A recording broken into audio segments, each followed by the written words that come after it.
Hey y'all, how y'all doing? You doing all right? It is that time again. We have our dear friend Angie D Lee on the show, and I call her by her own name a couple times. Okay, so you're gonna hear me say Angie, Angela, Angelica. I'm just so you're gonna hear me say Angie, See, Angela. That's my monitor, by the way. And so y'all know her name.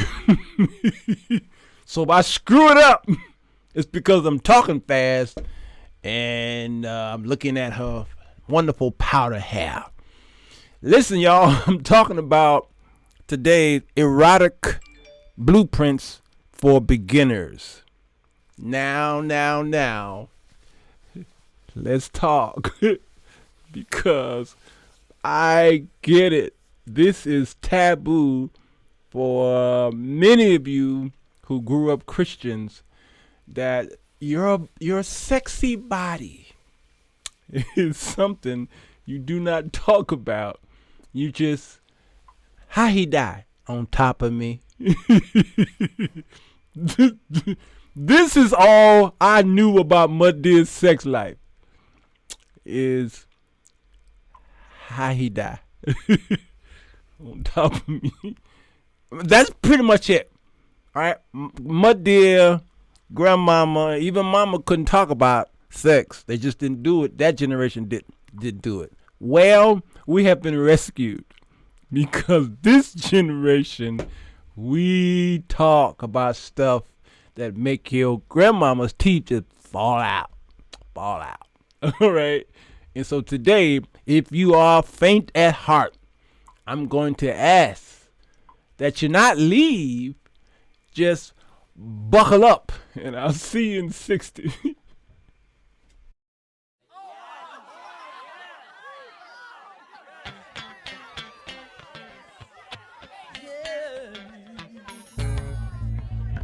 bass. It's the show that will get you thinking, and where the topics are hot. Feel free to comment whether we agree or not, cause he's got something to say. Sir Walter Jones. Sir Walter Jones. He's got something to say. Sir Walter Jones. Sir Walter Jones Show.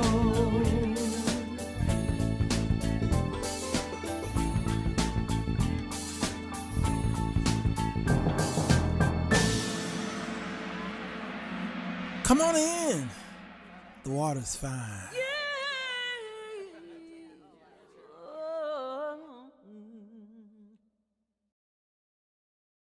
Doo-doo-doo-doo-doo. Yeah. Hello, everybody. Sirwalterj Jones Show. I'm here. It is the evening. Nope.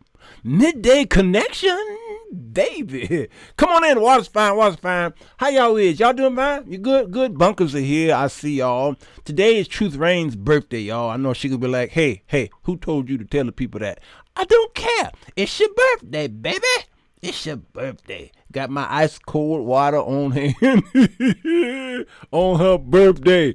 All right. This is part one of a two-part series today. Today we're going to be trying to push Angie against the wall and trying to figure out what the heck is she talking about.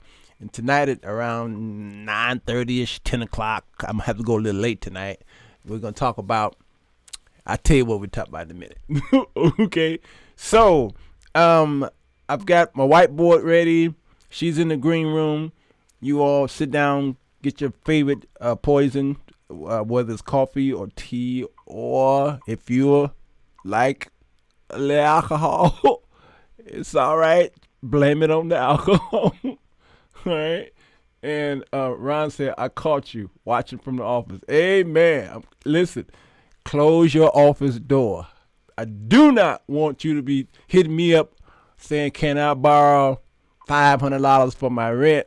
Because my boss fired me because Angie D was a little too sensual. Here she comes, y'all. This is the great Angie D. How you doing, girl? I'm good. I'm just listening to these intros. It's just Man, let me tell you, the bunkers are crazy. See, they act innocent, and they act all virginish. But man, listen, talk to them on the phone, and you're gonna get another bunker. You're gonna get another kind of bunker. All right, you doing okay? I'm good. How you doing, Walter? Man, I'm doing the best I know how, whatever that means. All right, and after this, I'm gonna eat some good lunch and just sit back and bask on all the wonderful sweat glands that fell off my forehead. All right. Okay, this is talking about erotica here. And can you tell me what is erotica? What is that? Yeah, so when we think about eroticism, I'm glad that you asked that question first, because a lot of times when we think of the erotic, we immediately think about like all things kinky, sexy. And in actuality, a lot of it is more so just an energy that can be displayed in a lot of different ways, not just sexually. There's an erotica that can come from eating a delicious meal. There's an eroticism that can come from, I'm so excited that I'm going to attend this concert and it's going to be live and everybody's going to be just like, the energy is amazing. You know, there's some level of eroticism that can come from that too. But again, when we think about the erotics in this way, we're talking about things that are pleasing to the senses sexually. And so we're going to really kind of dive in deep today on that one. Yeah, I can tell by the smile on your face. No, that is a great definition. Thank you for fixing that, because this is why, again, be careful of which generation talks about a certain word. Because, for instance, we were fighting over the Kirk Franklin use of the word goat. All right, well, we know goat means the greatest of all times. But when he used it, he used it with another phrase which caused problems. If he had just said goat, most of us would have probably realized. But then I realized that a lot of people didn't know what goat meant, and it was those who were up in age, that generation before me. They were like, what is a goat? That is a Baphomet. That's a Baphomet. It's an evil, satanic, you know what I'm saying? So when we explain to grandmama what these things are and what it really means, it doesn't mean what y'all think it means. Okay. And I'm looking at YouTube and I see all of the porn coming in. It must be in our words up under us. The algorithms. The algorithms got the porn bots coming in. They're like, oh, this is the right show. Right. Yeah, it's the right show. Okay. So thank you for explaining what erotica is. All right. And so there was a test. Thank you, TJ. She reported it. There was a test that you sent to me that I thought was quite interesting. Let me pull up the whiteboard here. Right here, it comes up like this: the erotica blueprint breakthrough. What's her name? Miss. Yeah, her name is Jaya. Jaya. Yeah, Jaya. And these are some courses and some coaching that she offers here. All right. And you're going to see that this is a quiz that you can take. Now, I've taken the quiz, and April took the quiz. Don't start. Don't start. They're going to be like, who's April? Okay. Angie took the quiz. And when you go on the website, this is the young lady here who is give y'all the blueprint, what have you. All right. And then when you hit to take the quiz, then it goes to this page here. The quiz is right now $9.69, the special that she's got going on here. All right. And you will find out about 5 things depending on which test you take. Here at the bottom you see energetic types, sensual type, are you a sexual type, you're a kinky type, or are you a shifter type? And I like these types of tests and concepts because it's based off of numbers. My book is called The 4 Women That Men Desire. So there are 4 women that men are attracted to. Then we have what's called the 5 love languages. Here we have the 5 types in the blueprints. All right, these numbers are very important because it's not a one size fit all, and I think this is the problem in our sexual beings with our mates, is that we just think it's a slam bam, thank you, ma'am, and some people are turned off by their mate because that's all they desire, not realizing there's so much more about the body that can be explored. And I think, unfortunately, the church has squashed that, because when I got married, my wife, the things that I wanted to do with my wife and to my wife, she looked at that as sin. She said, we don't do that. I said, why? She said, well, because Mother so-and-so told us. So Mother so-and-so was in y'all's bedrooms. And Mother so-and-so, her sex life is so boring with her man, which is why she married to Deacon Bobo. Deacon Bobo go out there and get it. He gets flipped, turned upside down. He's on the chandelier. Then he come home and he just lay on top of her. And then when he eventually he dies, how he die? It's so silly. How he die? All right. Well, he died on top of her because the night before he got flipped and licked and dipped and slid. Okay. So he got flipped. He got flipped. Oh, that was serious. Yeah, man, he got flipped. And Deacon Bobo ain't no small man. Okay. So what I'm saying here, it's not a one size fit all. Sex can be extremely exciting. All right, so let's go. Let's talk about each one of them, shall we? All right. Now you took the test. I did. Is it okay for you to share which ones you are? Or you want to keep that on the down low? No, sure. Okay. I'm right. totally open Awesome. to that. And actually, I really, like you said, I love tests that are kind of like numbered and they give a little bit more of a detail into, how you ended up in this category. Obviously, nothing is, exact. Sure. You kind of take it with a grain of salt. But I think if you take these quizzes, you guys, I think it'll resonate with you, once you read the description. So for myself, I fell in the category, my top erotic blueprint, I guess, sex language was energetic, which means that you tend to get turned on by just the thought of something, the anticipation, the wanting, the longing for it, which I think does explain a lot of women too, in terms of when you say sex starts at the beginning of the day and, learning how to, really kind of get your significant other like riled up in a sense, get them wanting and desiring something as opposed to waiting at the end of the night and then just whipping it out and be like, let's go.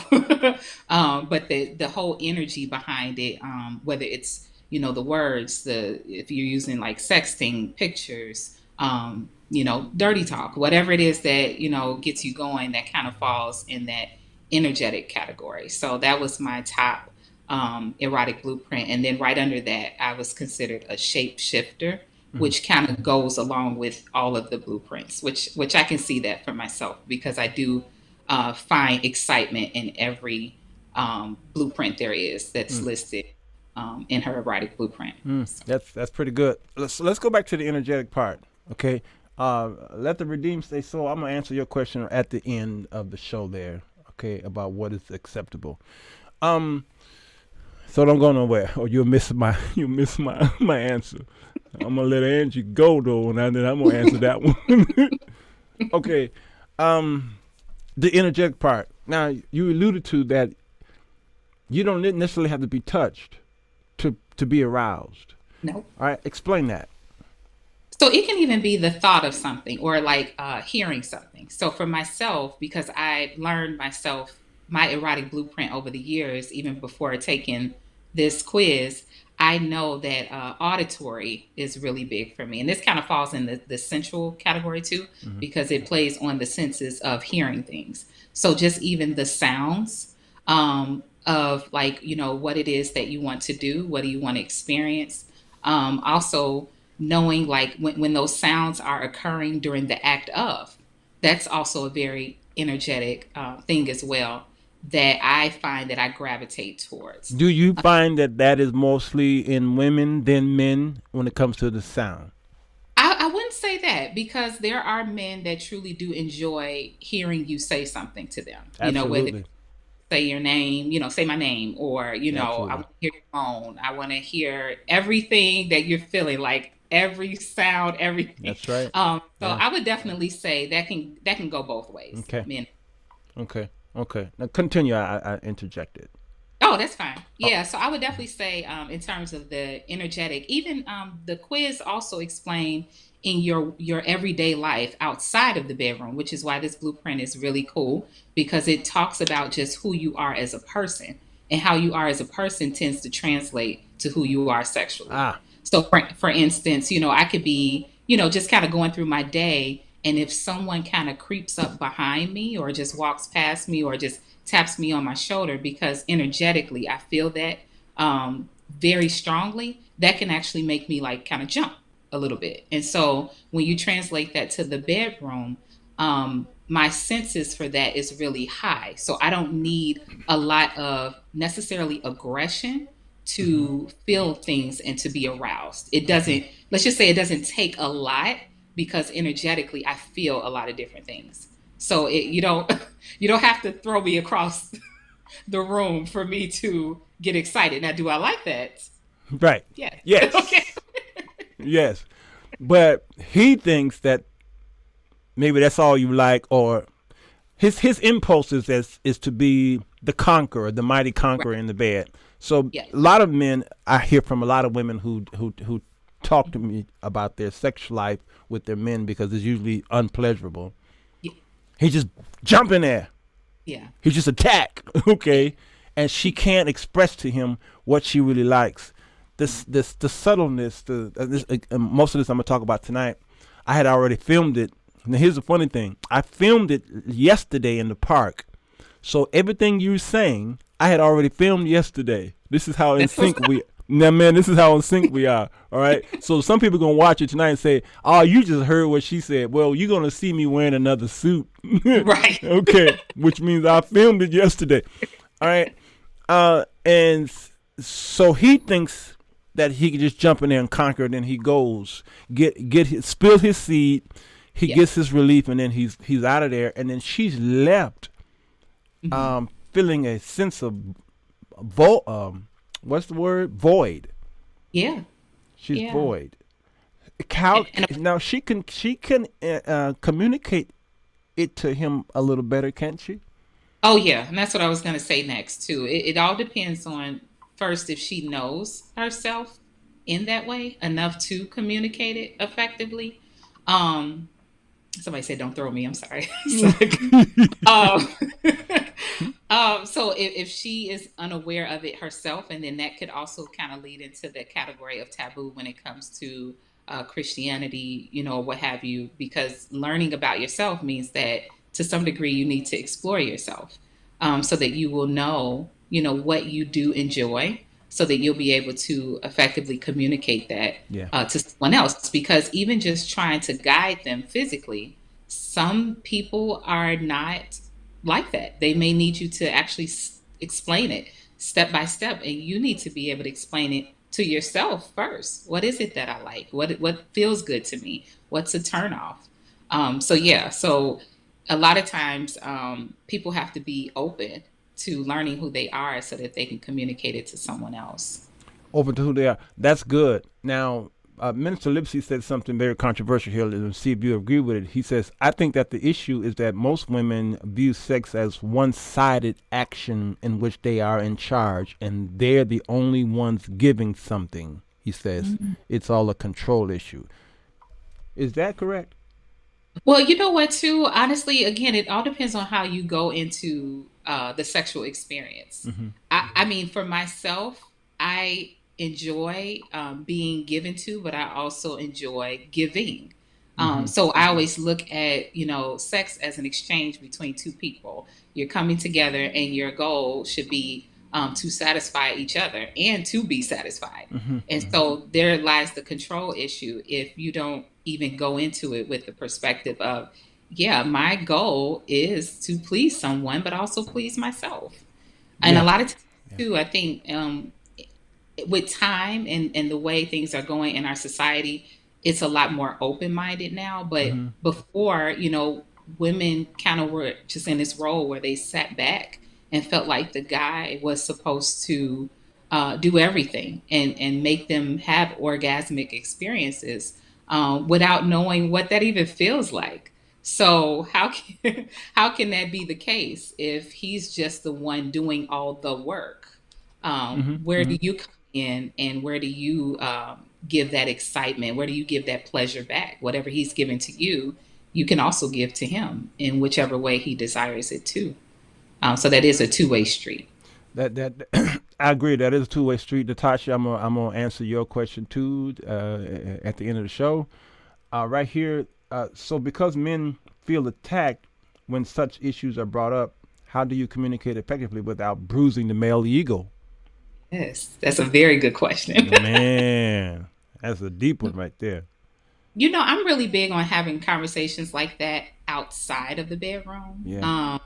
outside of the act of, and more so, again, I feel like I look at things in the perspective of like being a teacher. If you can coat a lot of things with the positive first, talk about what they're doing correctly. Mm-hmm. It's got to be something, even if they haven't met it like 100%, but Mm-hmm. they're getting close. You Mm-hmm. could be like, you know what, I like when you do that. I noticed Yep. that sometimes I kind of stop a little bit. I'm not Mm-hmm. sure if you're wondering if I enjoy it, but I just want to let you know I enjoy that. Yep. You can keep going with that. Like I Yep. want you to hit that spot just like that. Yep. And then from there you can even say, but I would love to also explore something with you because I enjoy what we do together. And I think that it'll be really cool if we add something like this. What are your thoughts on that? That's good. And find out what they feel, how they feel about it, and try to meet in the middle. Because sometimes what you like, it may not necessarily be exactly what they want to do. But again, if you're in the business of pleasing each other, your goal is to try to get as close to, what your partner is desiring. I like that part. And he doesn't. He don't always have to tell you what he like. When he let out a scream like I did years ago, you'll know. You see, I'm transparent here. All right. My wife didn't do the freaky stuff. It wasn't until I started to date after my divorce is when the freaky deaky came out. Okay, and she used her tongue somewhere that I've never experienced, and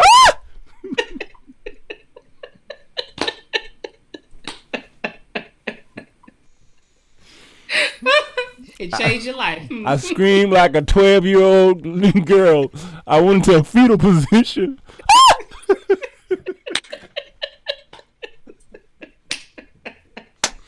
Like where they do that at? Where they do that at and do the? I didn't have to tell her to do it again. The scream told her he liked that. Exactly. And I think I woke up the neighbors. Brother Jones, are you? They knocking on the wall. Are you okay? Nah, I'm good. I'm good. I'm watching a horror flick. I'm watching a horror flick. I screamed like so, like a virgin who just walked into Boaz's castle. Okay, so you are correct. It is the impulses of knowing. All right, this is what he or she like. Now that's energetic. Let's talk about the sensual part. All right, it says if I'm gonna read her underlying statement here, and then you can tell me what does that mean.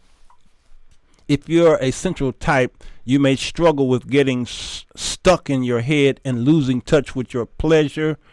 There are specific delicious tools. That's funny to me. Delicious tools to help you stay connected to your arousal and experience deeply embodied orgasms. If you're a central type, your blueprint report holds keys to open you to ecstasy. Help us out here.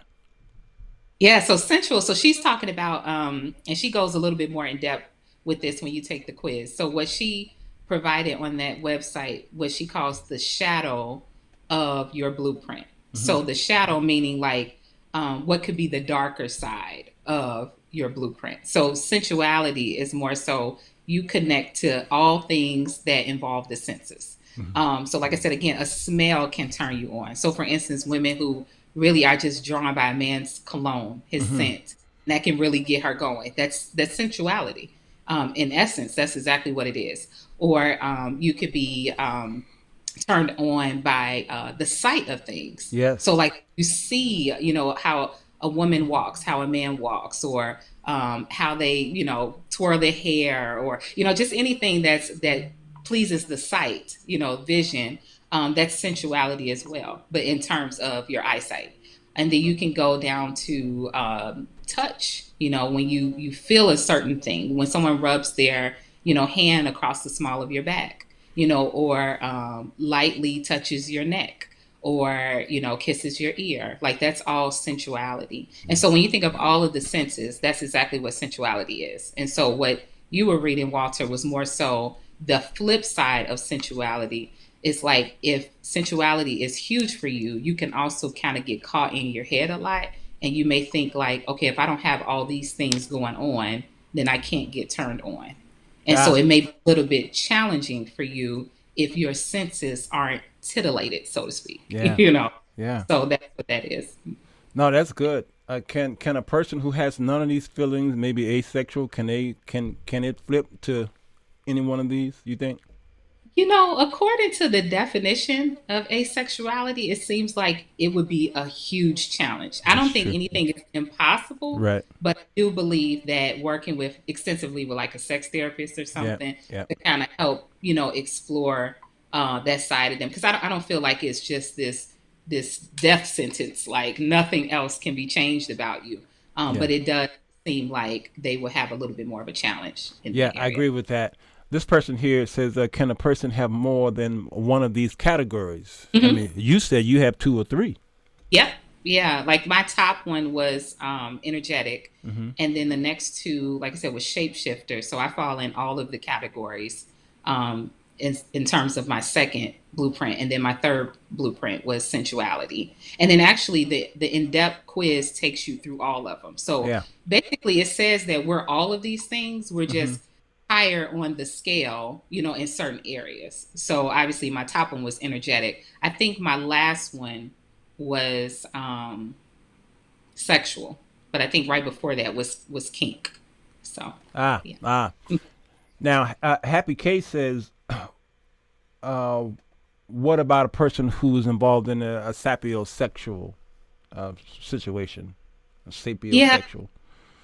Yeah, so wait a minute. I'm honestly, I cannot remember the definition right now. I believe that is being in love with the mind.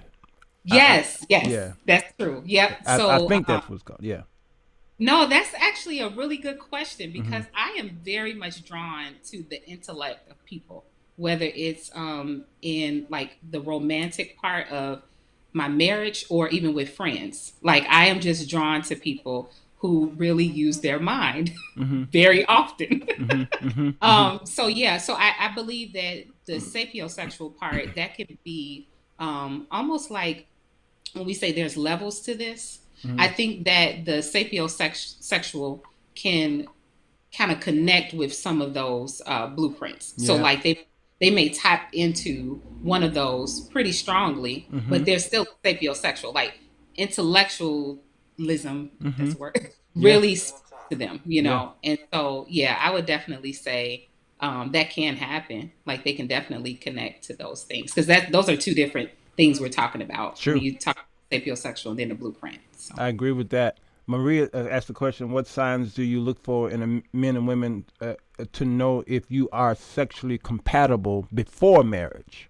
Don't want to be stuck in a no-fly zone situation. That is such a good question. And, that would be, I would say if you all both have previous sexual experiences, I think you can still talk about that without doing it. So, once you get to that point in your relationship, obviously that may not be the first conversation you all have, but as you find that you all are getting closer and you're drawn to each other in that way, you may say, you know what, I am currently celibate, I'm practicing abstinence. But when I get married and when I decide that I want to have sex again, these are the things that I do typically enjoy. Now, obviously, for people who are virgins, that would be a little bit of a challenge because obviously you don't know what you like until you start experiencing some things. So it's really hard to say. And because we do evolve sexually too. True. So over time, what you liked when you were 20 or 22 could definitely change by the time you're 45. And that has a lot to do with not only your experiences, but that has to do with how your body changes over the years too. You might find that, yeah, I had the energy to do that, or that really did it for me. But like now I didn't even realize I love that tickle, behind the knees or something. Like I didn't know I liked that.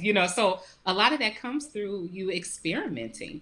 And so if we're going to trying to talk about sex and you've never had it and you're not planning on doing it until you get married, I will say that is going to be a risk that you take, because unless you're going to engage or unless you're going to experiment with yourself, you are going to be taking that risk. And you have to decide if you're going to still maintain and work through your marriage, even if you all are not connecting on a sexual level. Jaya believes that there's no such thing as sexual incompatibility. And I can understand that to a degree if both people are willing to open up, talk about it, and work on it. I do believe that there are some things that can be worked through if you're open to it. But if you are closed off, that's pretty much a done deal. You're not willing to learn, and you're not willing to grow. That's a deep statement that she made there. Yeah. That's sexual incompatibility. Brentic mentions the ASMR. The sexual also gets turned on. I think he's saying savior, but I think he meant sapiosexual also gets turned on by ASMR, which is autonomous sensory meridian response. Yeah. Yeah. You want to answer that, or we want to wait to the next time? We can come back to that. Okay, Yeah, that's right. A whole other. Yeah, that's a whole other thing. So that's so we touched on energetic, we touched on sensual. Let's go to sexual. All right, let's see what she says and let's see what you say. Yeah. These type brings ease and fun to sex, but you may be missing out on the deeper pleasure possibilities. And it's vital for the health of the sexual relationship to successfully connect with other blueprint types. Oh, I see where she's going here. Your blueprint will give you the guide book to pleasurable. Yeah, you kind of touched on that. All right. The sexual type, a lot of times, are the guys who just go, bam, they're in there. Mm-hmm. And they miss out on all of the other sexual types. Help us out with this. Yeah, that I would say that. Now, this is just my observation. I would say that tends to happen more for people that are more inclined to just getting their sexual knowledge from porn. Because, it's very just cut and dry. Now I would say this. I'm not well versed in porn of today. I don't frequent it. But I would say, in terms of what porn appears to be, it's just like, we're here, we say a few words, boom, we're doing our thing. I make some sounds, he comes, we're done. Yeah. And obviously, like the blueprint was talking about, there's so much more in between. There's so much more to be experienced. And you are missing out on a lot if the focus is just strictly penetration in and out, as opposed to a lot more, foreplay, exploring what's in a person's head. What are you thinking when we're together? What are you feeling? What are you sensing? What do you like? And typically just everywhere, not just penetration, because there's so much that you can gain in your sexual experience that doesn't even involve you entering a person. Man. And so, yeah. You nailed it there. I don't know if you remember the book that was very popular in the 70s called The Joy of Sex. Yes, I do. Now, I don't want to expose too much of our parents. But that book was found in every preacher's house. Ask me how I know. Ask me how I know. The Joy of Sex was a book about that thick. Yep. And it had drawings in it. It wasn't really, unless they didn't updated it. But they had sexual positions, but it was animated. It was drawings. And it was quite, it was advanced. And today, it looks like, it's just silliness. It's cute. Mm-hmm. But in the 70s, that was deep throat. That was Debbie Does Dallas.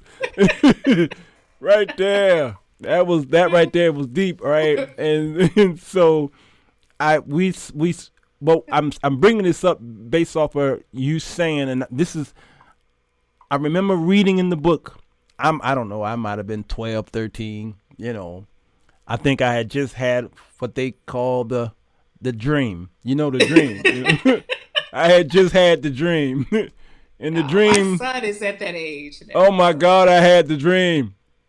And we had just had sex education at school in 8th grade. They were talking about sex education. I was blown away by this subject. It was my favorite subject, although it only went 1 week. And the teacher would put cute words on the chalkboard. There wasn't no whiteboards then. The chalkboard, and we laughed. And then that following week, I had exactly what he mentioned on the board, a dream. Mm-hmm. Yeah. And shoot, and I woke up scared. I thought my insides was draining. Yeah, and I was like, what is this? But I had the dream, and then I had the spillage. Yeah. All right, y'all. I hope y'all ready for the show. Too late. We in it. We in it. Then I discovered the book. And I remember opening the book, and I began to read in the book, and it said, you do not have to find pleasure by penetrating all the time. Mm-hmm. All right? So that's why I want to interject, because it was in that book in the 70s, and I realized that I could utilize this. I didn't know that what this woman had written, mm-hmm. I pretty much could have wrote this, because this is why I couldn't get rid of ex-girlfriend. I'm in trouble, you know that, right? You are. Yeah, cards and letters are coming to my P.O. box. Okay, I couldn't get rid of them. So help us out. So you saying you can be in a sexual experience in bed and never have to don't have to, no, say never, but don't have to penetrate, and she can be fulfilled. Oh yeah, yeah. Is that true? That's a big thing too for some people. Really enjoy the oral aspect of it, giving and receiving, and that's not penetration, but that's a level of physical pleasure that can take place, in your sexual experience. So it doesn't necessarily, always have to be that you're penetrating someone. And so the sexual blueprint is really so much. It's really just focused more so on, again, the act of sex in itself, just sex. This is it. That's it. That's enough for me. Some people will even say, like, I don't need all of that. Like, I don't need none of that. Yeah. I just need to, let's do this and then we good. Whereas the other person may be left unfulfilled because their blueprint is a lot more than just the sexual act. And so that's why it's important to know, what you like, what you enjoy, who you are sexually, so that you can communicate that. And then the other person has to be open to providing that level of pleasure, because they may not necessarily get off on that. Mm-hmm. But again, if you really enjoy sex and you enjoy sex with the person you're with, even if you may not be into that, you may find yourself excited because it makes them excited. Makes them excited. Mm-hmm. That's pretty good. Now that's sexual. Now, Maria, I do see your question. I'm going to answer that at the end of the show. She says, very informative. Why does the world get to know all about sexual all the things sexual, and the church is ignorant? All right, that's my job. I'll take care of that at the end of the show. I'll handle it. I'll handle it. You take a break, Angie. You take a break. Okay. Okay, next one is kinky. Uh-oh. Oh, boy. This is where the mothers leave the show. No, they need to stay because this is probably going to speak to them. Yeah, I want them to stay, but this is where they're going to leave. Okay, right here. Kinky. You might be surprised if you discover that your primary blueprint type is kinky. Let's dispel an intimidating myth about kink. Kink is a vast world for playful exploration, and it can be much more than whips and chains. What's normal for someone else may be taboo for you. Are you a kinky type and don't even know it? All righty, Ben. Yes. Your turn. You know what's so interesting about the kinky type is that I would say, and this was on the show too. So this blueprint, Jaya, who's over the blueprint, she was actually on a show that was featured on Netflix, and they had a couple on there where they discovered that the woman had more kink, and the husband thought that she just wasn't interested in sex. He was like, you know what, she's over it, like she's just not into it, all of those things. But as they did like the blueprint and they were discovering each other through the help of a sexologist, they realized that she actually had a lot of kink kind of like inside her, and that's what her turnoff was to him, because he was more sexual and it just was like one way and there was no variety. And what you see a lot of times in relationships, marriages, especially after they've been together for quite some time, it's usually the women that tend to get bored over time. Men, for the most part, you know, they're like, no, I'm good. Like, this is enjoyable and yeah, I'm good, because it may not take a lot for him to get there. That's you know, true. He's visual, so he can look at you and that's enough. He can penetrate. He can have an orgasm without, you know, much to do. But for a woman, women tend to get a little bit more bored because they need a little bit more variety. That's true. Sometimes. And so you find that kink actually is something that a lot of women have lying dormant in them. You just have to learn how to awaken it. But yeah, when we think kink, it could be anything from the typical, like maybe choking, slapping, you know, whips and chains, like they said, or it can be like, you know, I want to see you have an orgasm in front of me. That could be the kinky part. It could be, you know, I want to see you on all fours and I want you to walk this way, you know, or and it's the psychological aspect of it. That's what kink is. Kink has a lot to do with this taboo and this psychological aspect of sex. So again, like when people that really enjoy pain during sex, that's a psychological component. It doesn't mean that you're crazy. That's right. It doesn't mean that anything happened to you. It can just mean that that's something that really turns you on for whatever reason. Yeah, and those who've never done it and never experienced it are the ones are in the comment section like, y'all nasty, y'all never do that. Well, that's not for you. And there might be another kind of kink in you that you don't even know that's kink. Okay, because it may be something in the kitchen that he does that's kink to you. That's right. And so don't throw out the baby with the bathwater, because some people enjoy strangulation. Yeah. Strangulation, and that strangulation is the utmost turn on for her, especially if maybe penetration is happening at the same time. Because sometimes 2 and 3 things have to be happening at the same time for this thing to be a perfect storm of pleasure. All right. When he puts his hand over your mouth and it's almost like he's attempting to rape you. All right. Now that can be extremely pleasurable. If a stranger did this, obviously it would be scary and it would traumatize you. But when your man does it, it is pleasurable. That's kinky, ain't it? Yeah, and that's a good point that you made, because some women, they don't want their husbands to, you know, be rude to them or to harm them in everyday life. Right. But now when we're in the bedroom, there's some shift that can happen sometimes where a woman is like, no, I want you to talk to me this way. And I want you to do it. Like, I want you to take control, and I want you to be aggressive and assertive in bed. So, that's exactly it. All right. And so don't throw it out, y'all. You're messing up these other couples of wonderful kinky lives. Let them have it. Let them have it. But many of you you've been really over churched, number one, and I have come to the conclusion that the church have dictated how you're supposed to have sex. Here's the thing.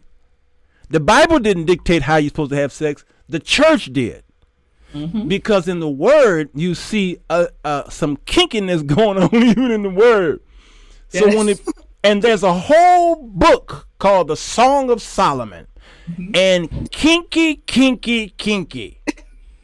in the Bible. And then Paul even says to don't defraud one another, get busy. All right? True. Yeah, so the church then said, y'all can't do this, you can't have oral, you can't do kink, you can't use whips, you can't use change, that's against God, all this stuff, and you can't find it nowhere in the text. It's because they're not doing it in their home. You know, and I'm not saying that their marriages are not exciting, but on the average, all right, let's continue. Right. Shapeshifter. All right, let's go down here and see here. The shapeshifter is the most erotically sophisticated of all the blueprint types. Your appetites are vast and the satisfaction can be elusive. Others may have told you you're too much when it comes to sex. You may feel deeply starved in your eroticism. Empower yourself with the blueprint quiz results and claim your shapeshifter superpowers. You deserve to be orgasmically fulfilled. Help us out with the shapeshifter. You know, the shapeshifter, I really like that one. I just think that it's something to be said about being able to tap into all of these areas of yourself. So I can see why they mentioned that this is one of the more, they didn't use the word advanced, but like one of the more, let's say, well-rounded, you know, blueprints. Because again, you're tapping into all of these different areas of yourself. So I think that's really cool. I think too, when it comes to the shapeshifter, you have to be able to have a balance, if you will, of your sexuality, because sometimes that can be the driving force, or like you're going to lead with sex all the time. And life is not all about having sex. There are other aspects of life, but the way that you can balance that is you can tap into other areas in your life, healthy, of course, that give you fulfillment. And so like for myself, I really enjoy being creative. And so like there are moments where I can just really kind of lose myself in my creativity, or I love to roller skate. And so I find pleasure in that, where I can have this freedom to, whereas I may not need to necessarily have sex, I can channel that energy into something else. And so I think it is important to have like other things in your life that provide a certain level of fulfillment that you can kind of get excited about, because if you don't, you will find yourself kind of drowning in the sense of like, I always need to have sex. And we know that can also lead to some not so good outcomes if you don't know how to manage that. That's true. We talked about that yesterday in the DSM-5. There's some sexual, mental dysfunctions going on that could cause some problems in your marriage. If you always want sex, then there might be there's an underlying thing going on there that you need to deal with. You always wanting it is just a result of something else that's there that needs to be dealt with. Now these are good. So these are all 5 here, and I think the shapeshifter, I'm glad we saved it for the last, because it helps us to do the whole spectrum, the whole well-roundness of it. And I think everybody who's listening here, if you enjoy sex, you're one of them, right? One of the 5. It's just how much of the 5 you are can be explored, and it should be explored by you and your mate, I think. Because I think you're missing out on some things when you don't explore. I mean, because we explore a whole lot of stuff. We explore our education. We explore our careers. You know, we explore Netflix. Okay, we explore. Then we go to bed at night and we don't explore each other's bodies. Yeah. That's kind of sad to me. And the joy of sex is something that God has given, you know, married couples to really, really enjoy. And single couples, the joy of discussing it, like the book of Song of Solomon did. They wasn't married when they were discussing these things about each other. All right, and I'll talk about that in a minute. All right, closing remarks. Well, you know, I would say too, there's intimacy in being able to just talk about sex. Like once you really get comfortable talking about sex, a lot of these things start to become more so like second nature because you've already explored the uncomfortableness of it by just talking. A lot of people feel some kind of way being able to say out loud, like you just said earlier, like, oh, I like to be choked, this way. When you say it like that, yeah, it sounds bad, like to some people, not everyone, but it may sound bad when you first say it. But Yep. when you're in act of, if I've already explained that and I've, kind of been thorough about why I like that, what kind of enjoyment I get out of that, then that plants the seed in your partner's head. Like, okay, let's give that a try. And then once you give that a try, and then my response is so overwhelming in terms of with enjoyment, then the talking part was really the hardest part. Now we can really get to the exploration part. We've already discussed it. So. You said the talking part is the hardest part. What do you mean by that? Just talking about, I think just confronting a lot of things. People don't tend to feel comfortable confronting the topic because they're kind of concerned about, what the person is going to say or what they're going to think. But once it's already out on the table, and then now that person has responded, now when it's time to just act, we should be at a point where we are a little bit more comfortable acting on it because we've already discussed it. That's like with anything. Most of the time, actions don't just occur out of the blue. More than likely, there's already been a thought or a discussion around what you want to do. So once you've done that, then yeah, the action part, let's just go. Let's do what we do. Could the nonverbal ability to not discuss what you really want have to do with their upbringing or what they might have seen? Could be a parental issue, could be a sibling issue, could just be society. What is it? Is it an individual thing?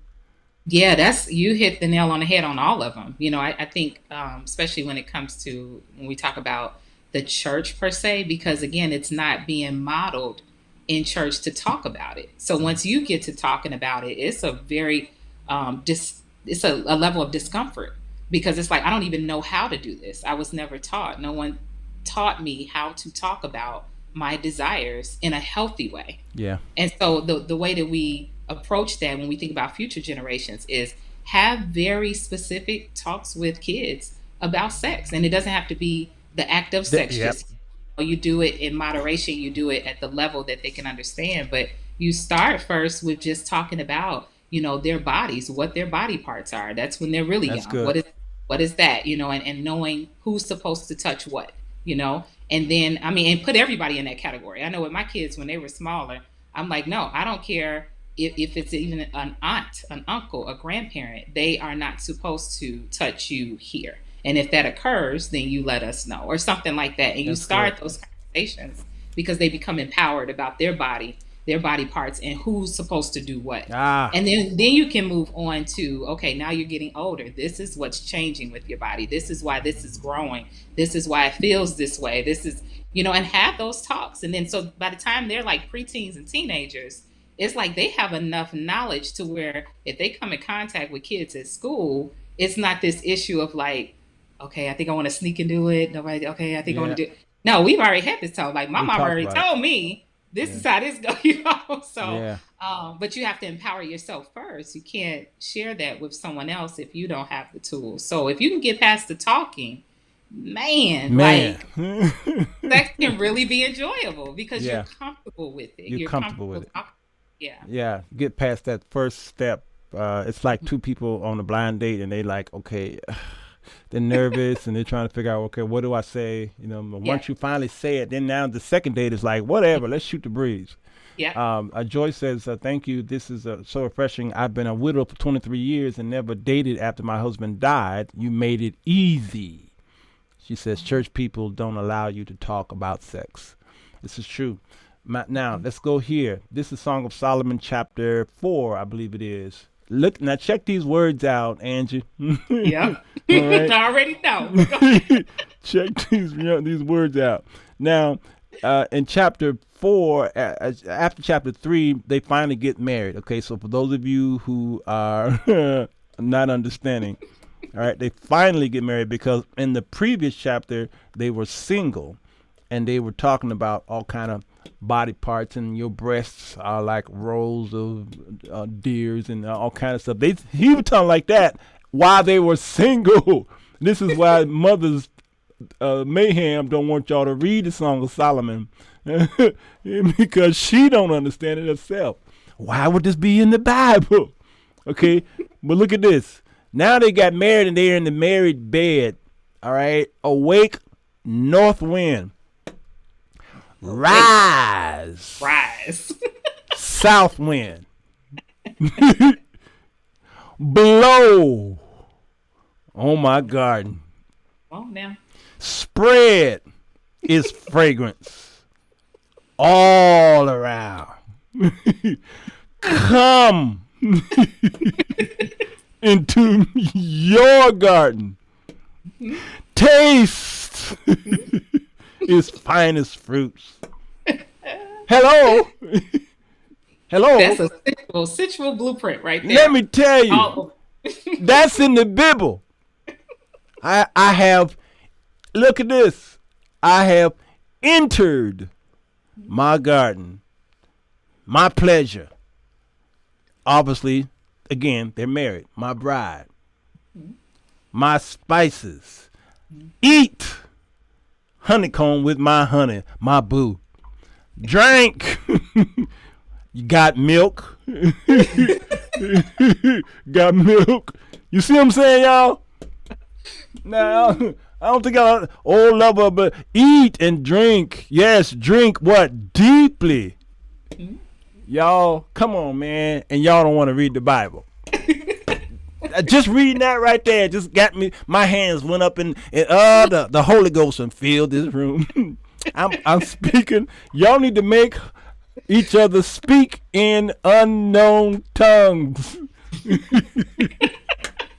I remember when I was younger that whole passage was read like real quick Real quick. in church. Real quick. And somehow we didn't get back to it. But I was Nope. that sounds interesting. Yeah, that one right there, I might want to reread that one. Ron say, what version is that one from? Oh man, I'm telling you now, that's NLT. All right. Here's what King James said, not much different. Awake north wind, come thou south, blow upon my garden, that the spices thereof may flow out. Oh, she's a Oh, we ain't gonna say that word, huh? Starts with an S and it ends with her term. yes.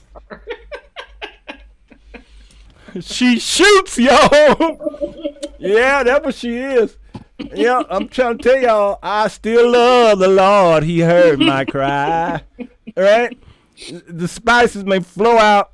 Let my beloved come into his garden and eat his. This is King James, Ron. It reads the same way. Oh, man, let me tell y'all. This has been some good eating right here. No pun intended. No pun intended. Angie, thank you for coming on the show, girl. Thanks for having me again. You Appreciate always spice up the room.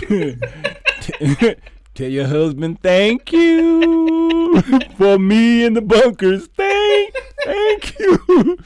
All right. I will be seeing her in another 2 weeks from today, November the 7th. If she's not busy, we'll be back. Y'all, we do this every 2 weeks, and we'll see what other kind of damage she brings. Okay.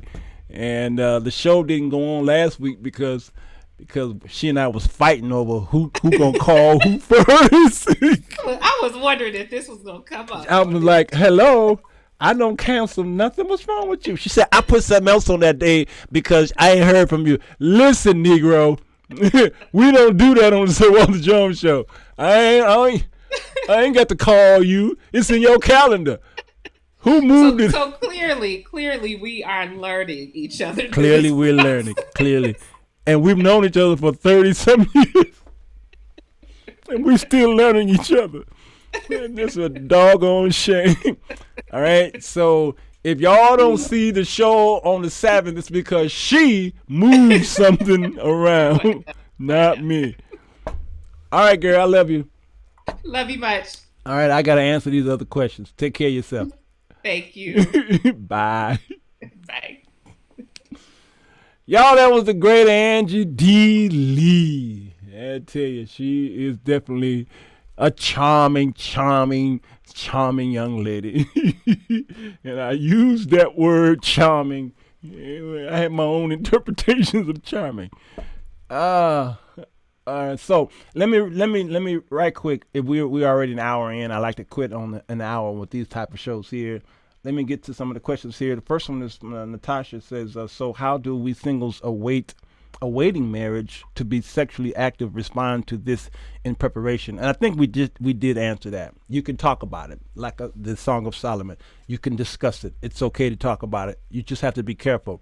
You don't have to talk about it. Absolutely not. But you can talk about it, and here's why. Because if we're engaged to get married, you best believe I'm talking about sex. You deep folks, I'm talking to you.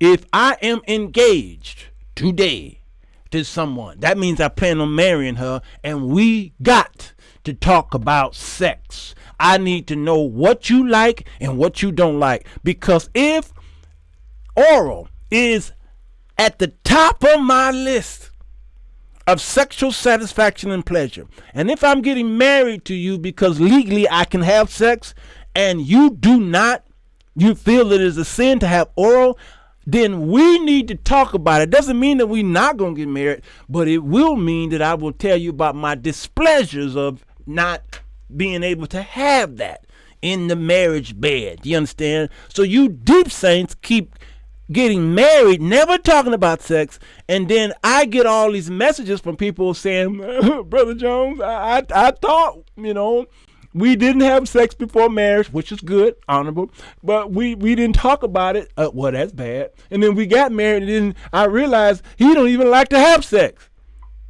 I can't tell you how many messages I got. My husband don't even have. He just don't like it. He just wanted a marriage. He just wanted blah blah blah blah blah. I'm like, see, that's the problem right there. Talk about it. Next question. Are all things acceptable on the marriage bed? No, it's not. Animals? No. Pain? Yes and no. Multiple partners? Absolutely not. No menage a trois and what's this other thing y'all call? What is that word y'all call when there's multiple people in relationships? Ambidextrous. What's the word? Not pan. What is it? What is it, y'all? Y'all tell me in the comment section. All right. What's not acceptable? Well, obviously, you cannot bring anybody in the marriage bed. It should be just you and her. Him, her. All right. Thank you, Zelle. Polyamorous. All right. No such thing. The fluidity, polyamory, that's not allowed. All right. In a Christian relationship, not allowed. Orgies, Gladys says, not allowed. All right, you understand? What you watch on TV, that's between you and your husband. Unfortunately, you are watching someone else, all right? So even if it's just an imagination, that's still really not allowed. In Christendom, it's not allowed. All right, so it should be you and your husband or wife, and then the marriage bed is undefiled, so it may have to be described or explained. All right. And so that explanation is you can't bring all that other crazy stuff in there. You can bring toys if you want to, because her question was about pain. Yeah, pain is good. Like we mentioned it here. But what kind of pain are we talking about? There's pleasure pain. All right. A person who I go to LA Fitness and I work out, and that pain hits my bones and my muscles, and it is quite painful. He say, do one more. One more.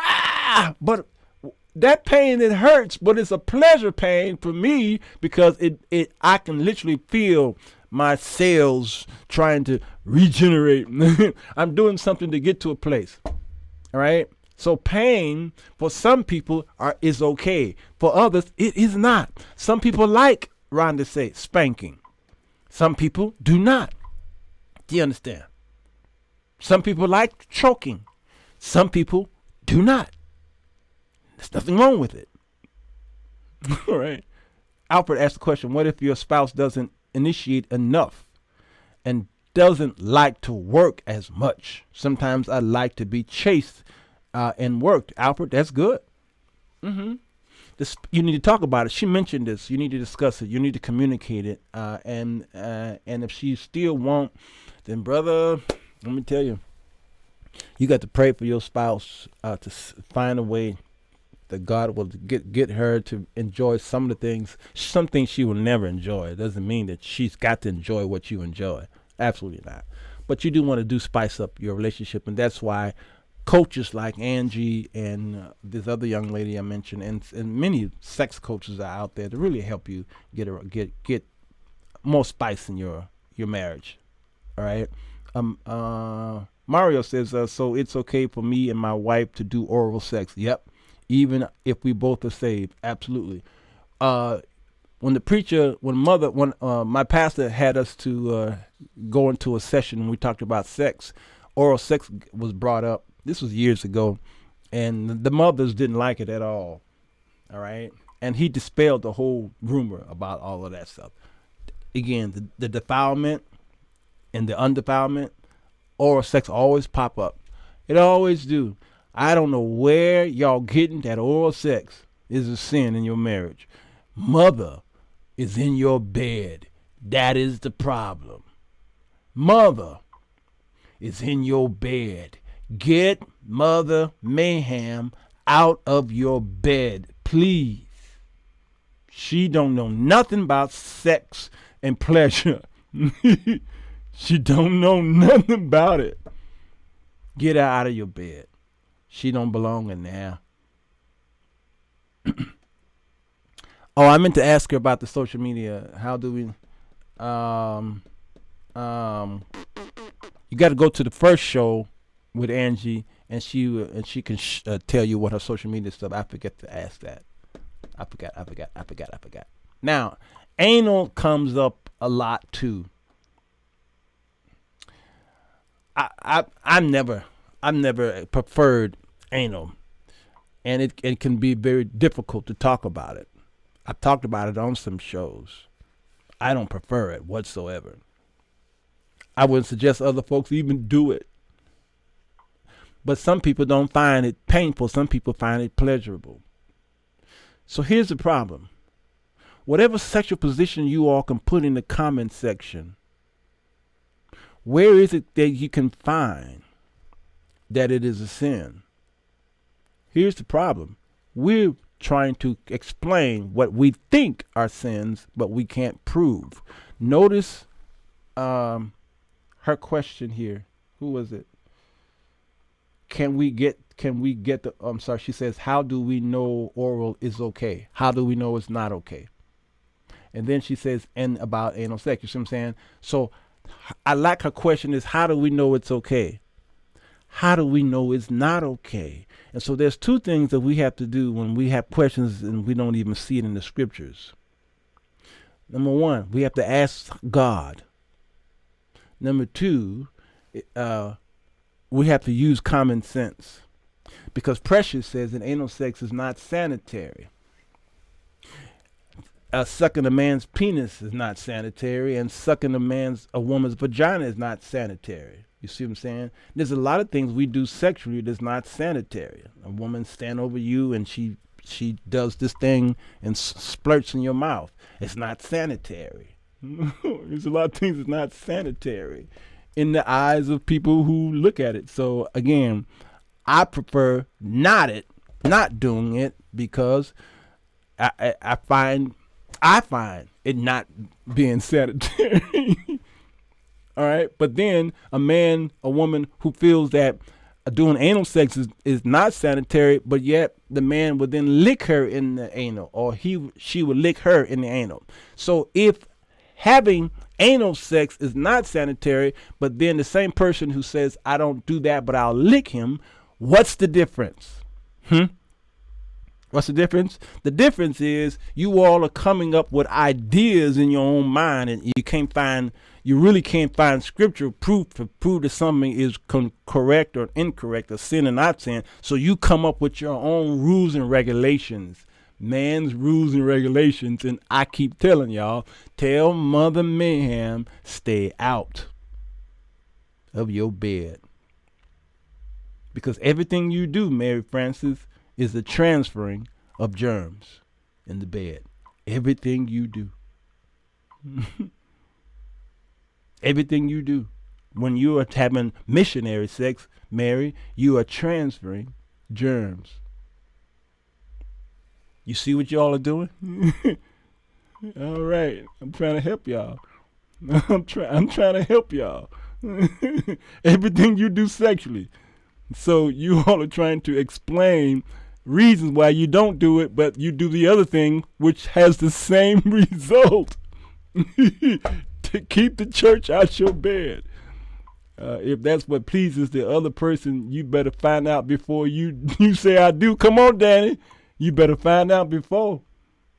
Come on, Carolyn. The greatest answer. Common sense. Choose your germs wisely. That's the greatest comment tonight, this afternoon. If you're going to choose germs, choose your germs wisely. All right? I mean, that's the best way I can tell y'all. Maria said, tell Mother Mayhem and Brother Boo Boo and get out your bed. That's why I say, y'all need to talk about this with each other. Because he going to go into a marriage with you, and he going to want to lick the booty, and he going to put his thing inside, and you're going to be like, what are you doing? Y'all didn't talk about it. I don't know no other show, Christian show, that talk like this. Your pastor show ain't talking about this. That's why people think that I'm a disgusting content creator. He's just so disgusting. Well, let me tell you, I have too many testimonies of great marriage, sexual pleasures in these marriages based off of them watching the Sirwalterj Jones show. Oh, man. Let me see. Where else am I? So is it okay for me, my wife? Okay. Question: what signs do you look for in a man or woman to know if you are sexually compatible? Or she did explain that one. Okay. I think I got them all. I think I got them all. All right. My gay family member said, why is it wrong for him to have anal when you do it too? Common sense ain't common. That's a whole nother ball game. I am sharing the hell out of this show. Folks need to get free. I love Danny Dawkins. Danny be coming on here with some doozies, boy. Okay. One more. Hey, Jerome, you had a question? I need to see it. Put it on here because I do not want to let Jerome down. That brother is one of the hardest supporters of our show. A Simple Kiss does too. Come on, Tina. I like that. All right. I'm going to wait on Jerome's question. I've seen marriages break up because the pastor says it's sin. Joyce, I know for a fact. In the Bible days, the man could have more than one wife at a time. Were they allowed, all of them, to share the bed together? That's a great question. That's an orgy. And we don't even see that where all of these women were in the same bed. We don't see that. And in polygamy, we don't see that. Even over there in Salt Lake City and those within the Mormons, what have you, you don't see where they have the wives in the same bed. No, I have two Mormon friends who are married to several women, and never is there a time. As a matter of fact, the Muslims do it too. Some Muslims have multiple wives. Some Africans, I have an African friend who's got multiple wives as well. And there's never, Jerome, a time when any of them says we're all in the bed at the same time. They've never told me that. All right. They take turns. Now, I will say though, there were some cultural moments where two women were in the same bed, but they were not really having sex. It's just that they had only one bed. Okay.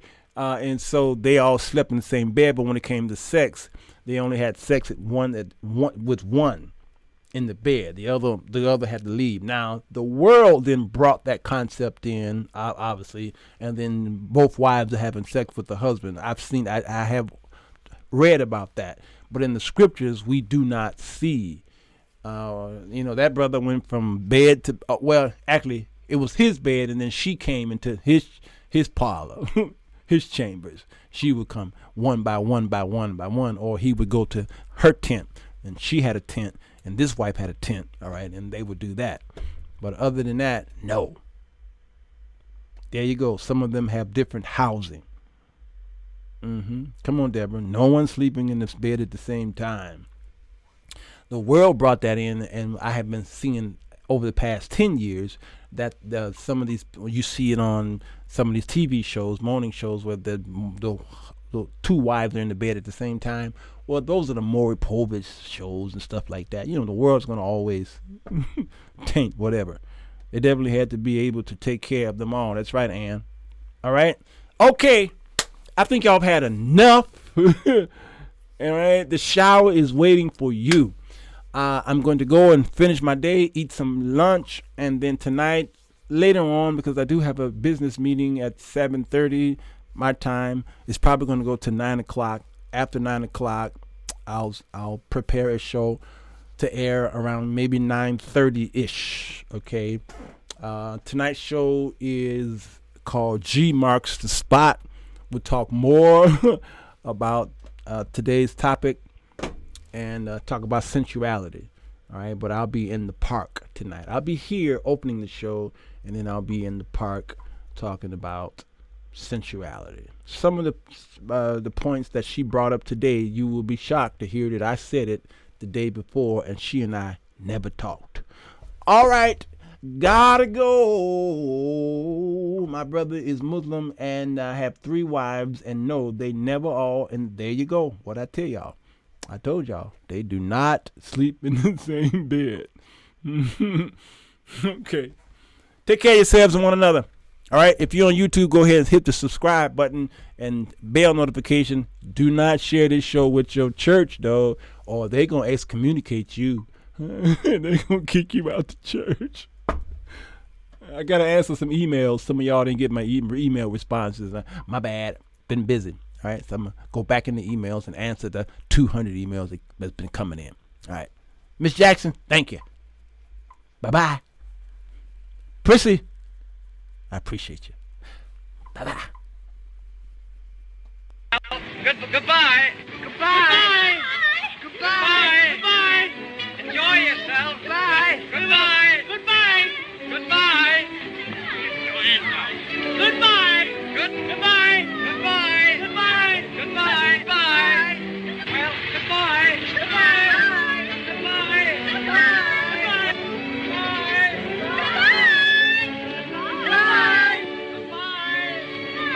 Goodbye.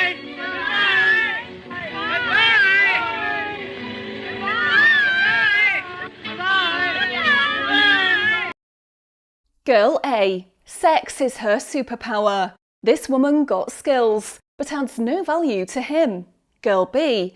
Her brains and beauty is her birthright. She's his eye candy and his arm piece. Girl C. She's his mama, his teacher, his better half, his soulmate, and the apple of his eye. Girl D. She's dangerously desperate. She's his thin line between love and hate, and his fatal attraction. All that and more in the 7-volume book series, The Men's Chronicles, A Woman's Guide to Men by Sirwalterj Jones. Volume 1 is entitled The 4 Women That Men Desire. Go to Amazon.com today for your copy.